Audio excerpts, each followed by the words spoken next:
ஆசை அதிகமானால் அறிவு கெட்டுவிடுமா? வேடன் ஒருவன் சிறு பறவையை பிடித்தான். அந்த பறவை, மனிதா, என்னை விட்டுவிடு, உனக்கு 3 கோல்டன் ரூல்ஸை சொல்லித் தருகிறேன், அவை உன் வாழ்வை மாற்றிவிடும் என்றது. வேடனும் சம்மதித்தான். விதி 1, கடந்ததை எண்ணி வருந்தாதே. விதி 2, உன் அறிவுக்கு பொருந்தாததை நம்பாதே.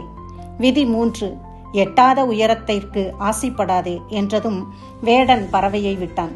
அது மரத்தின் உச்சியில் அமர்ந்து, முட்டாளே, என் வயிற்றில் 50 கிராம் வைரம் உள்ளது, விட்டுவிட்டாயே என்றது.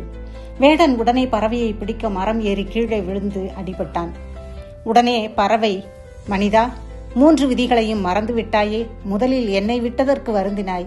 2வது, என் வயிற்றில் 50 கிராம் வைரம் என்ற அறிவுக்கு பொருந்தாததை நம்பினாயே. 3வது, பறந்துவிட்ட என்னை பிடிக்க மரம் ஏறினாயே. அறிவு அவசியம்தான், அதை சரியாக பயன்படுத்துவது அதைவிட அவசியம் என்றது. ஆம், நாம் அறிவை சரியாக பயன்படுத்தலாம் தானே? இந்த பதிவு பிடித்திருந்தால் லைக் கொடுத்து ஷேர் பண்ணி சப்ஸ்கிரைப் பண்ணுங்க.